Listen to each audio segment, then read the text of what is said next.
The final act in the book of signs, the first part of the Gospel of John that culminates in John chapter 11, um, is when Jesus and his disciples are kind of away. They receive word that a very beloved person, Lazarus, and Jesus is pictured in all four of the Gospels as having a connection with a family, particularly in John and Luke. This is played up quite a bit. Of two sisters and a brother who's probably younger because he's always mentioned after the sisters, which is linguistically unusual in the ancient world, unless he was significantly their junior. And with mortality rates and lifespans being what they were, it wouldn't have been that weird for two adult sisters to be raising a younger brother. Wouldn't have been that uncommon, and that's probably the case. It also fits because of what happens to Lazarus in the Gospel of John. Lazarus is very ill. The sisters send word asking for Jesus to come and help him, and Jesus delays, and Lazarus dies during this delay. And finally, after a few days, he starts heading back to where Lazarus is. And the disciples say, "You can't go back into Judea." If you've noticed in the other Gospels, Jesus' activity is centered primarily in Galilee, in the northern part of the region of Roman Palestine or the land of Israel. In John's Gospel, the action is almost exclusively in Judea, so it's in the southern part, more around Jerusalem. And that's something that's pretty distinct in John's portrayal. It's one of the evidences that I mentioned earlier that scholars have that they think that John is intentionally telling this story differently from the synoptic tradition, even though he's probably aware of it, because he's focusing more on what happened in Judea and another side of the story than the synoptic writers are. Particularly Thomas speaks up, says, "You can't go back there. They just tried to stone you for what you said there." And Jesus says, "Our friend Lazarus is asleep." And they say, "Well, that's good. That means that he's getting better." And Jesus says, "No, he's dead. But for your sake, I'm glad he wasn't there so that you can believe." And he follows back. And Thomas, who's given a really bad rap because he doubts the resurrection, is the one who's brave enough to say, "Let's just go die with him. If he's going to march into his death, I'm going with him." And he does. And they return to Judea, and you have Martha who meets Jesus on the way and says, "Lord, if you'd been here, my brother hadn't died, but even now I know that God will give you whatever you ask." So kind of grudging, but typical Martha, if you see her in the other Gospels, approaches him and just very boldly says what she has to say. You could have done something about this, but you weren't here. Jesus says, "I am the resurrection and the life. Those who believe in me, even though they die, yet will they live." That's one of the things that Christians kind of hang their hat on in their understanding of Jesus, that their belief, and belief is not just an intellectual assent, but it is a whole person commitment to the truth of God in Jesus. The people who put their trust in him in that way, and are born again and receive the Holy Spirit and the living water, all of the things that we get from John's Gospel and the other Gospels, even death is not an end point. We move on into a more endless kind of life, that there's a resurrection, a future existence that's even better, that's promised. And he speaks that to her, and she kind of confesses, "Yeah, I believe my brother will live again on the last day."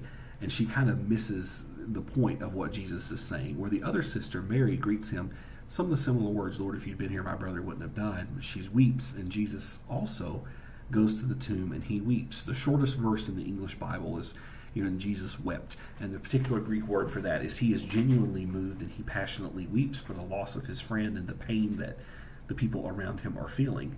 Now, Lazarus has been dead for 4 days. We've seen in the other Gospels Jesus is known to have done 2 resurrections, and both of them were for children who died what we might call an untimely death. That of the daughter of Jairus, the synagogue leader, I believe it was in Capernaum, who was a young girl about 12 years old who died, and then the young son of the widow in Nain, that's in the Gospel of Luke, that Jesus interrupts the funeral to resurrect him. In this John's Gospel, we have the third account of a resurrection, and if it, in fact, our understanding of Lazarus as younger is correct, it fits with the other 2, that the only people he restored to life were all people who eventually aged and died again. So their resurrection is very different from the one that Jesus will experience in the Gospels.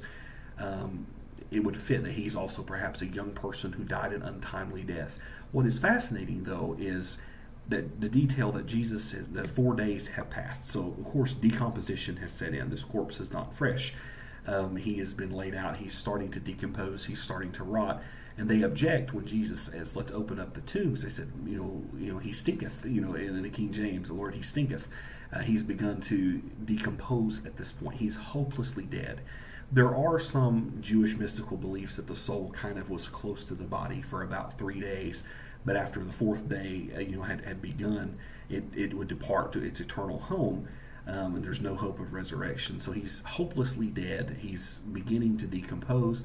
And Jesus says, Lazarus, come forth, and he is gloriously resurrected. And lots of people, are believing because of Lazarus. They're at a dinner party. Lazarus doesn't say anything that we know of, but it does say that a lot of people are believing because of him. And what is fascinating is somebody who has done this unprecedented miracle that no other prophet or religious teacher or representative of God had ever done, somebody that had been dead for 4 days, called back to life just because Jesus, in the authority he has from God, is able to command him to do this. That's in the Gospel of John what pushes the Jewish leadership that's opposing Jesus to kill him. Everybody's going to believe in him now. We've got to get rid of this guy.